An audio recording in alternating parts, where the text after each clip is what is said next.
कैसर भाई ने कहा कि 70 तक दुनिया हमें देख रही थी।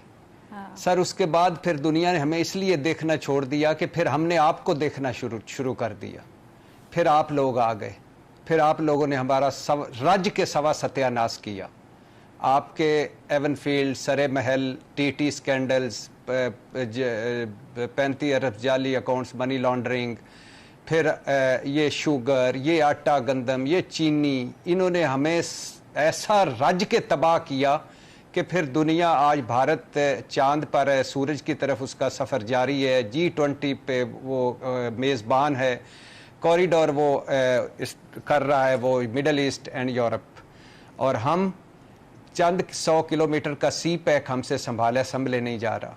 और हमारा हाल ये हो गया है कि आज भी हम आपकी कार्टूनिक फिल्मों में, टॉम एंड जेरी फिल्मों में, मिजाहिया फिल्मों में गुम हैं कि आज भी आपको लेवल प्लेइंग फील्ड चाहिए। आज भी आपको अगर लेवल प्लेइंग फील्ड नहीं मिली, जो हमारे सियासतदान हैं, जो हमारे जिनको हम वोट दे के असम्बलियों में भिजवाते हैं, तो साडा की हाल होएगा फिर भाईजान। साडे तो लेवल ही कोई नहीं रह गया, ना इस मुल्क का कोई लेवल रह गया, ना इस कौम का कोई लेवल रह गया। हमारे मसाइल क्या हैं?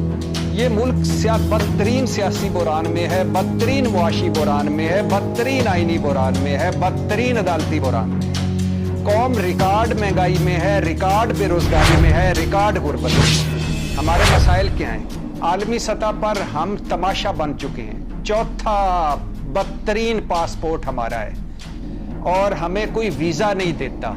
हमारे लोग कश्तियों में डूब कर समंदरों में मर रहे हैं। एक हिजरत तकसीम पाकिस्तान के वक्त पाकिस्तान में हुई थी और एक हिजरत अब यूरोप में हो रही है।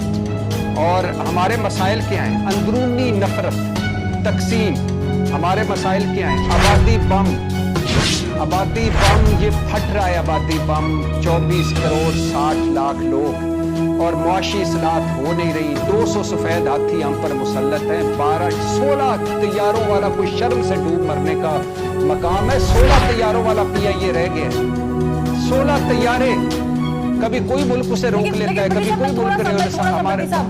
हमारे पैसे दो। सिर्फ मुझे 1 मिनट बात करने दिए फरवा, 1 मिनट बात करने दिए प्लीज। ये इस पे ये जो लजीज और मजेदार स्पाइसी चीजों पे मैं आ रहा हूँ। यानी कर्जे हम उतार पाएंगे? कभी लग रहा है कि कर्जे उतार पाएंगे? कैपेसिटी चार्जेस बिजली के इतने हैं कि 3 रुपए अगर आमदन होती है, 2 रुपए हम दे देते हैं उसमें, वापस उनको बिजली घरों को दे देते हैं। और माफियाज, ये मुल्क माफियाज का है, ताकतवरों का है, पैसे वालों का है। अब हमारी पूरी इस सियासत की पूरी हैसियत क्या है? मुझे तालपुर साहब सिंध की कारकर्दगी पे एक प्रोग्राम मेरे साथ करते हैं। मुझे ये शेख साहब मुस्लिम लीग की इस 15 महीने की बदतरीन कारकर्दगी पर एक प्रोग्राम करने। आप इसलिए आए थे नैब खत्म कर देंगे, ईमेल खत्म कर देंगे, आप इसलिए आए थे नाइली खत्म कर देंगे, आप इसलिए आए थे कि हम फकीदुल मीनार पाकिस्तान इसलिए रह गए कि वहाँ जलसे होने हैं और बस सारा। हम कहाँ हैं मुल्कों से? अच्छा, और बात इनकी दुख की बात ये है, तकलीफ की बात ये है फरवा, और सबसे बड़ी जो दुख की आखिरी बात है वो ये है कि मुल्कों से ताल्लुकात ठीक करे तो फौज और आर्मी चीफ, मुल्कों से पैसे मांग के लाए तो फौज और आर्मी चीफ, सरमायाकारी के लिए कोई कौंसलें बनाए तो फौज, माफियाज के खिलाफ क्रैकडाउन करे तो फौज, सरहदों पर लड़े तो फौज, अंदरूनी हालात में काम करे तो फौज, मुआशी इस्लाहत बेहतर करे तो फौज, इंतजामी हालात बेहतर करे तो फौज। तो ये क्या है यार? कौन सी लेवल प्लेइंग फील्ड चाहिए? इस तरह करो, मिलकर बैठो, 5 साल के लिए 2.5 साल बांट लो। 2.5 साल मियां मोहम्मद नवाज शरीफ साहब हुकूमत कर ले, 2.5 साल बिलावल भुट्टो कर ले, मुझे कोई एतराज नहीं, लेकिन मसाइल हल करो मेरे। अब ये कहानियां खत्म करो, ये अफसाने खत्म करो। जब आप खुद अपनी मंजी थले डांग नहीं मार सकते, आप नहीं कर सकते, अपनी बुक्कल के अंदर चोर को नहीं निकाल सकते, तो फिर यही हाल होगा। और मैं कह रहा हूं कि आप भी समझ जाओ, आप भी ये लेवल प्लेइंग और इन चीजों से आगे निकलो। खुदा के लिए इस मुल्क को संभालो, इस कौम को संभालो। मुझे बताइए कि ये काम वाकईतन ये लोग क्यों नहीं कर सके?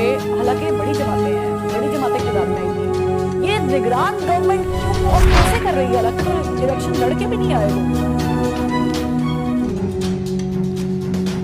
पहली बात तो ये है कि ये काम करने नहीं आए थे।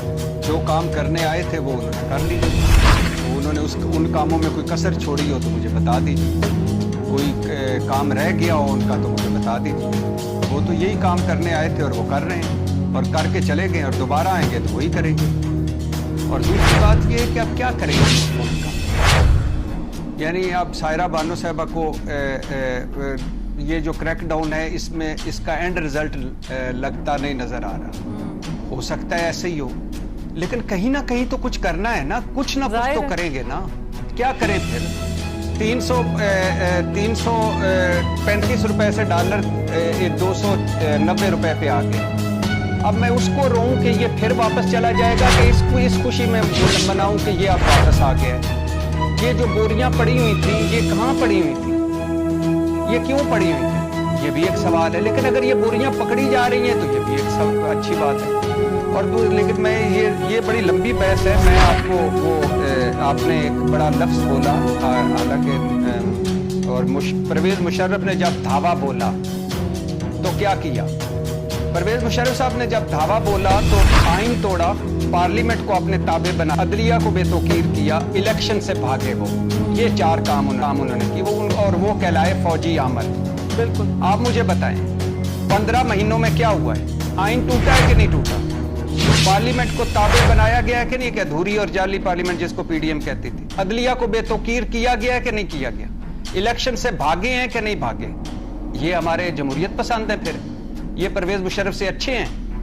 इस मुल्क में 2 निजाम आए हैं, पहले भी कई बार बताता हूँ, फौजी आमरीत, सिविलियन आमरीत। जमहूरियत आई नहीं, उसके लिए तो मैं तरस रहा हूँ। और फिर परवेज मुशर्रफ जब ने धावा बोलकर जब वो वापस गया तो डॉलर 60 रुपए पर था, स्टील मिल मुनाफे में थी, कर्जा 6000 अरब था, इलेक्ट्रॉनिक मीडिया परवेज मुशर्रफ ने दिया, बेस्ट बल्दियाती निजाम, लोग एमएनए की सीटें छोड़ के नाज़िम बन रहे थे, ये परवेज मुशर्रफ का था। पार्लियामेंट में खवातीन की नशिस्तें परवेज मुशर्रफ, नेत्रा, ओगरा, नादरा, ये सारे मैं इनसे तवक्को कर रहा था, ये अपने मोहतरम भाइयों से, और इनको ही मैं चाहता हूं कि यही काम करें। लेकिन जब ये अपनी स्पेस नहीं छोड़ेंगे तो फिर क्रैकडाउन कोई और करेगा। जब अपनी स्पेस नहीं, ये अपने कामों में लगे रहेंगे तो फिर कोई और दूसरा आके काम करेगा और फिर वहां इनकी छुई मुई जमहूरियत को तकलीफ होती है, करती है। अब मुझे आखिरी एक बात कि मैं माजरत चाहता हूं अगर किसी को दिल आज़ारी हुई, लेकिन जब मैं देखता हूं कि भुट्टो साहब फातिमा जना के खिलाफ इलेक्शन मुहिम के इंचार्ज थे, बेनज़ीर भुट्टो परवेज मुशर्रफ के मार्शल लॉ को वेलकम कह रही हैं और नवाज शरीफ साहब हर मुश्किल वक्त में डील करके चले जाते हैं, तो मैं क्या करूं यार? मैं किसको रहूं? मैं आपका वोटर ना सही, लेकिन इस मुल्क का शहरी हूं। मैं आपसे ही सवाल करूंगा ना, क्योंकि आप मुंतखब होके आते हैं मेरे जैसों के वोटों से और पार्लियामेंट में बैठते हैं। आपने मेरे मसाइल हल करने, जो फौजी आमरीतें हैं, जो दूसरे इदारे हैं, उनको आपने जवाबदेह बनाना है। जब आप खुद अपनी मंजी थले डांग नहीं मार सकते, आप अब नहीं कर सकते, अपनी बुक्कल के अंदर चोर को नहीं निकाल सकते, तो फिर यही हाल होगा। और मैं कह रहा हूं कि आप भी समझ जाओ, आप भी ये लेवल प्लेइंग और इन चीजों से आगे निकलो। खुदा के लिए इस मुल्क को संभालो, इस कौम को संभालो, आगे बढ़ो और अपना किरदार अदा करो, इससे पहले कि लोग तंग आ जाएं, लोग अनारकी फैल जाए, कोई ये मुल्क अनारकी की तरफ चला जाए। हम तो बहुत मुश्किल में जिंदगी गुजार रहे हैं।